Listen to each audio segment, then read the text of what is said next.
Tapi mungkin pertanyaannya Bang, ya kalau sekedar bikin big ministry, bikin ibadah besar bisa saja. Tapi kok bisa sampai orang sakit sembuh, mengusir setan, mujizat-mujizat? Iya. Itu yang jadi pertanyaan, kok bisa? Nah, itu yang menjadi, itu yang tadi saya bilang, kenapa sampai udah seperti itu pelayanan, tapi Tuhan katakan, Saya jawab. Tuhan nggak kenal gitu. Saya jawab. Ini perlu untuk Saya pernah Iya. mengenal orang, dan saya pernah penerjemah dia beberapa kali. Iya. Dalam pelayanan itu mujizat terjadi. Di satu kota, Iya. di Sumatera Utara ini saya ikut. Saya sendiri menyaksikan orang yang Matius 7 ayat 21 sampai 23. Bukan setiap orang yang berseru kepadaku, Tuhan, Tuhan, yang akan masuk ke dalam kerajaan sorga. Melainkan dia yang melakukan kehendak Bapakku yang di sorga. Pada hari terakhir, banyak orang akan berseru kepadaku, Tuhan, Tuhan, bukankah kami bernubuat demi namamu, dan mengusir setan demi namamu, dan mengadakan banyak mukjizat demi namamu? Pada waktu itulah aku akan berterus terang kepada mereka dan berkata, aku tidak pernah mengenal kamu. Enyahlah daripadaku, kamu sekalian pembuat kejahatan.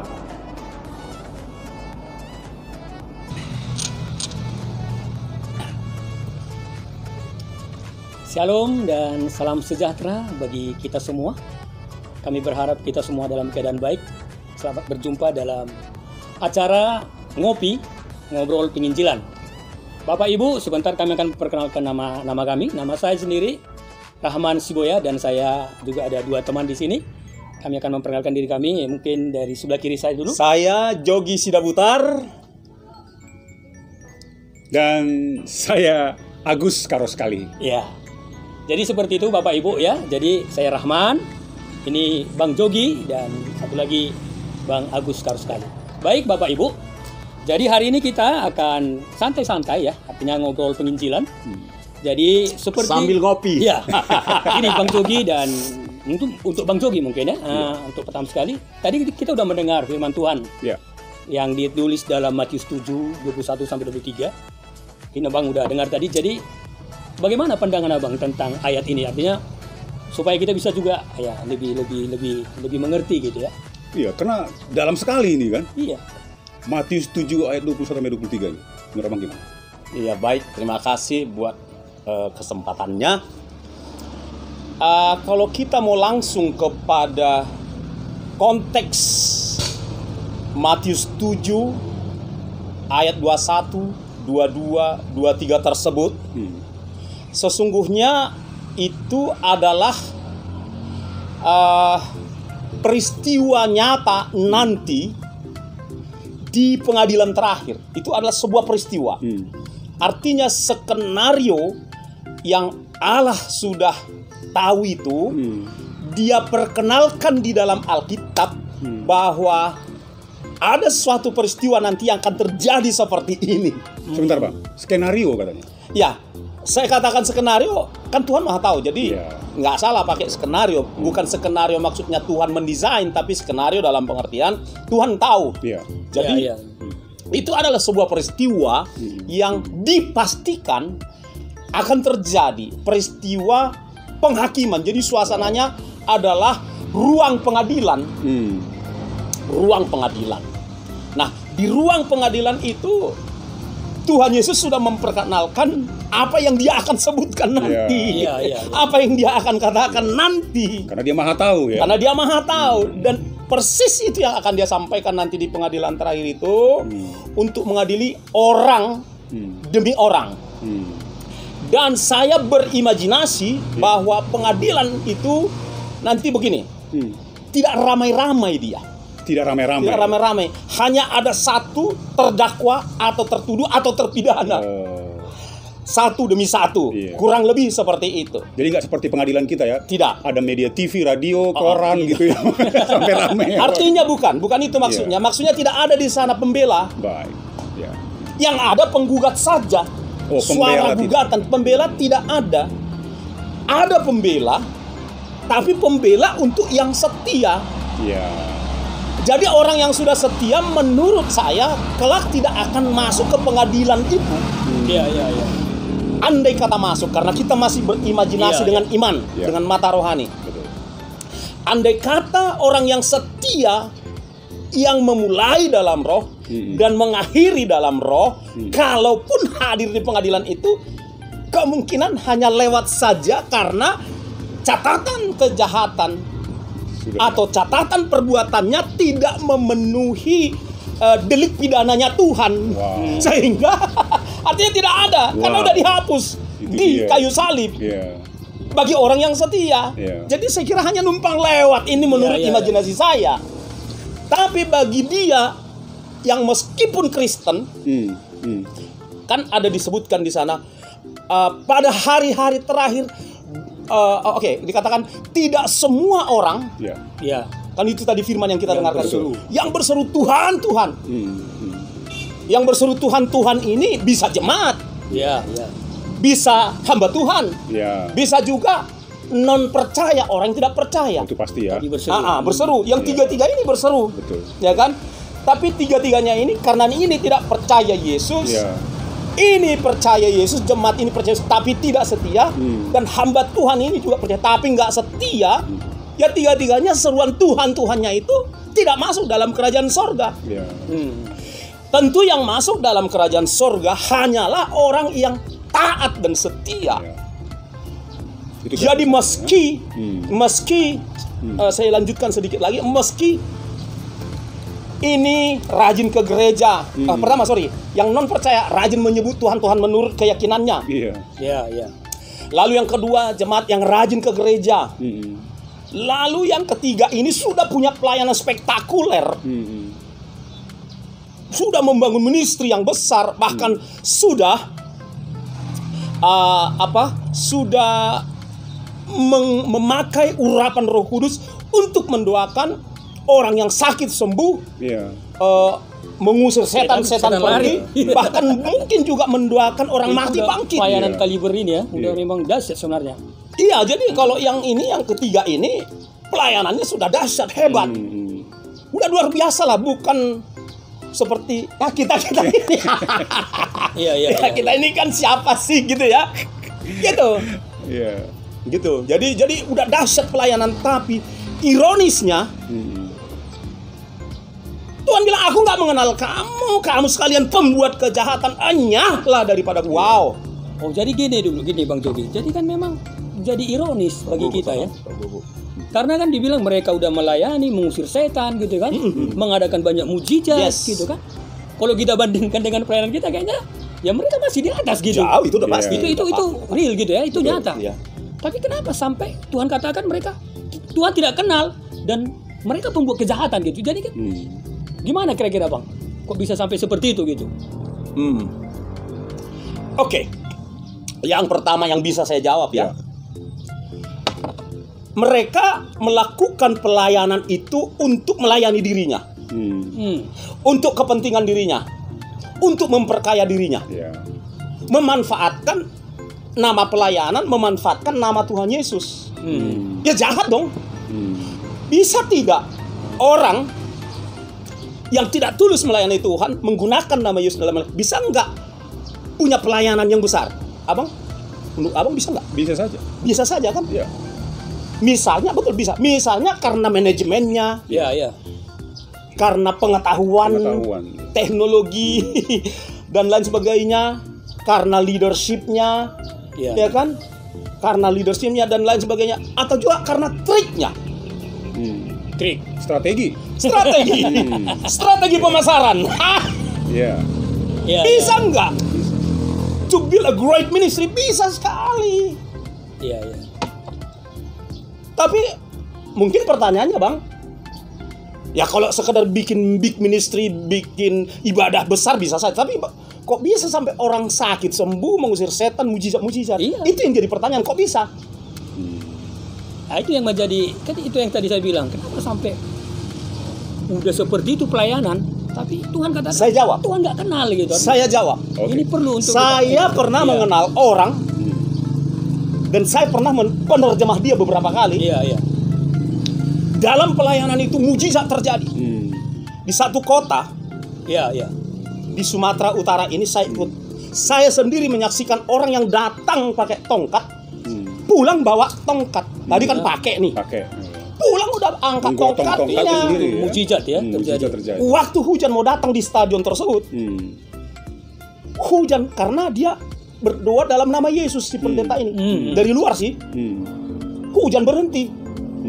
Di kota lain, juga terjadi mujizat. Oleh orang yang sama. Oleh pelayanan yang sama. Dia mendatangkan orang. Dia bayar untuk seminarnya, untuk KKR-nya di kota ini, termasuk di kota Medan. Begitu banyak mujizat terjadi. Kok bisa? Awalnya saya juga bingung. Akhirnya merenung, dapat jawabannya. Jawabannya apa itu, Bang? Jawabannya adalah dia menggunakan nama Yesus. Dia menggunakan Alkitab. Dan dia melayani jiwa-jiwa. Tuhan membela namanya. Tuhan membela firman-Nya. Dan Tuhan membela serta mengasihi jemaat sehingga mujizat tetap terjadi buat jemaat. Tapinya Tuhan tetap tunggu orang itu bertobat. Si pembicara dan ministrinya itu, timnya itu. Tuhan tunggu supaya dia ini bertobat. Jadi gini, selidik punya selidik, orang ini atas nama pelayanan bisa mencairkan uang yang tidur di bank sentral negaranya, bisa untuk pelayanan. Dan kenapa saya bilang dia pembuat kejahatan? Saya berani mengatakan karena gini, dia mengajarkan tidak perlu berdoa, karena kalau kau udah ketemu dia pribadi Tuhan, nggak perlu lagi kau berdoa, apalagi minta didoakan. Kau aja langsung ngomong, aku udah ngomong langsung sama dia satu. Akhirnya timnya nggak perlu lagi berdoa. Yang kedua, orang tersebut mengatakan kalian menyembah sampai teriak-teriak, nggak terjadi mujizat. Dia bilang begitu, nggak terjadi apa-apa dan hidupmu tetap miskin, kata orang itu. Jadi nggak perlu penyembahan. Akhirnya timnya nggak menyembah lagi. Yang ketiga, nggak perlu baca Alkitab. Bagaimana mungkin kau? Alkitab itu kan bagaikan foto. Waktu kau belum ketemu orangnya, kau lihat fotonya. Kalau kau udah ketemu, masa kau lihat fotonya? Jadi nggak perlu baca Alkitab katanya. Padahal dia di Alkitabnya saya lihat banyak catatan. Artinya dia sungguh-sungguh mempelajari Alkitab, tapi tujuan untuk memanipulasi. Yang keempat, dia bilang begini. Orang tanya saya, where do you go to church? Saya jawab, I'm not going to church because I am the church alone. Akhirnya ini jemaatnya nggak perlu lagi ke gereja bersekutu koinonia. Jadi kejahatan yang lain, dia atas nama Tuhan Yesus, dia menyuruh pengikutnya ini untuk menjual seluruh hartanya. Tapi sudah bubar beberapa tahun. Jadi saya cerita ini, itu peristiwanya sekitar tahun 2000, antara 2001, 2002, 2003. Wow, sudah 20 dan dia masih terus melayani after that. Mungkin 5-6 tahun after that masih melayani. Tapi sekarang udah nggak kedengaran lagi. Artinya saya ketemu dengan orang yang memanipulasi pelayanan, Pak. Gitu-gitu ya. Contoh lain kejahatan tentu ada itu. Ya mungkin memperkaya diri, ya kan, lewat perpuluhan. Hanya untuk dirinya sendiri mungkin, dan seterusnya. Atau mungkin menyampaikan khotbah yang mengepus jemaat untuk memberi. Sifatnya ke sana. Sifatnya ke sana. Bisa saja seperti itu. Tapi akhirnya memperkaya diri sendiri dan seterusnya. Pastilah. Jadi yang lebih pasti adalah Tuhan Yesus tahu siapa saja pembuat kejahatan dalam pelayanan. Ini keren. Tuhan Yesus tahu siapa saja jemaat yang memang bukan setia untuk mengikut dia. Tidak memenuhi syarat-syarat untuk Yesus. Sangkal diri, pikul salib, setia sampai akhir. Keren. Ini luar biasa nih penjelasannya ini. Pedas. Ini pedas banget gitu. Artinya kan ini bisa jadi koreksi bagi kita. Mungkin sebelum kita tutup ya. Menurut Bang Jogi, atau mungkin nanti bisa ditambah Bang Agus. Jadi apa artinya solusi bagi kita gitu ya, hamba-hamba Tuhan ini yang kita sekarang ini, artinya kita nggak termasuk dengan orang-orang seperti ini gitu. Orang yang iya pembuat kejahatan Tuhan nggak kena, padahal melayani gitu. Ya. Jangan sampai predikat itu ada pula sama kita kan gitu. Ya. Nggak perlu, kita ini udah melayani, udah habis energi kita di situ. Kita pikir kita ini pengadilan tinggal lewat gitu ya, terus singgah kita juga. perlu antisipasi gitu. Kita sadar bang, kita ini juga artinya kan tetap juga kita nggak ada godaan, nggak ada yang kebal dengan dosa kan gitu. Iya. Artinya kan bisa tergoda. Perlu juga artinya supaya di acara kita ngopi-ngopi ini kan artinya teman-teman yang mendengar juga dapat solusi gitu ya. Sekaligus pencerahan. Iya, pencerahan, dicerahkan gitu bang. Mungkin bisa bang jelaskan dalam hal itu bang. Apa menurut saya simpel, sederhana. Sederhana. Minum kopi. Sederhana. Yuk sambil minum. Sederhananya seperti minum kopi ini. Seperti itu. Iya kan kita cari solusi. Sederhananya pastikan dari sekarang motivasi Anda melayani benar. Motivasi, jaga hati, jaga motivasi dalam pelayanan. Iya, iya. Pastikan murni. Iya. Gitu. Saya kira itu dari sekarang. Dan stop. Berhenti memperkaya diri sendiri lewat pelayanan. Berhenti memanipulasi orang lewat pelayanan. Berhenti mempengaruhi orang atau jemaat untuk memperkaya diri sendiri. Iya, luar biasa. Apakah itu lewat tahta? Apakah itu lewat harta? Apakah itu lewat wanita? Ini yang saya rasa. Dari berhenti aja. Tidak ada solusinya kecuali berhenti melakukan kejahatan-kejahatan terselubung. Menurut saya begitu. Mungkin banget. Tapi godaannya tipis gitu kan. Godaannya itu beti gitu kan. Antara godaan dengan keinginan, kebutuhan gitu beda-beda tipis gitu. Itu yang seakan-akan beda tipis. Betul. Sebenarnya nggak beda tipis. Kalau kita lebih punya roh gitu ya. Kalau ditanya tips barangkali tips. Satu pertama itu tadi syaratnya jaga hati, jaga motivasi. Jaga integritas. Itu yang paling latihannya jangan pernah kompromi dengan hal kecil. Saya kira itu tipsnya. Jangan pernah mengatakan iya tapi sesungguhnya tidak. Jangan pernah mengatakan iya sesungguhnya jangan pernah mengatakan tidak sesungguhnya iya. Jangan pernah mengatakan iya sesungguhnya tidak. Artinya jangan bersilat lidah dan jangan berdua istilah itu? Beda perkataan. Double words, double face. Iya itu aja. Jangan kompromi, latih dirimu. Terutama soal uang. Itu yang paling ini Bang ya. Luar biasa ya. Saya kira itu kembali ke sana juga. Bang Rahman, ini yang paling keren. Iya, makanya justru itu kan. Mau saya tambahin pun ini yang paling keren. Gitu ya, udah di sini semua. Udah dilengkapi ya. Luar biasa ya. Jadi Bapak Ibu, kita tadi telah mendengar firman Tuhan yang kita renungkan ya, yang kita ngobrol bersama-sama di sini dalam penginjilan ya, dan dari Matius 7 21-23 kita jadi dapat pencerahan ya. Artinya kita pun nggak kebal dengan dosa, termasuk kami yang di sini. Bukan karena kami ini lebih pintar daripada Bapak Ibu, bukan seperti itu. Tapi disinilah ya, melalui ruang ini ya, ngopi ini, kami percaya Tuhan bekerja mengingatkan kita untuk mencerahkan kita. Amin. Sehingga kita berdoa. Kita bukan orang-orang yang termasuk dalam golongan yang tidak dikenal Tuhan, tapi dikenal pembuat kejahatan. Kita bukan seperti itu, tapi biarlah kita dikenal Tuhan. Amin. Dan kita adalah orang-orang yang pembuat kebenaran, artinya hidup dalam kebenaran. Amin. Puji Tuhan, doa kami kiranya lewat acara ini kita semakin diberkati, dan nantikan kami di acara-acara selanjutnya, acara ngopi-ngopi selanjutnya. Ngobrol penginjilan. Yes. Yes. Tuhan Yesus memberkati. Tuhan Yesus memberkati. Shalom. Haleluya. Ayo. Ya,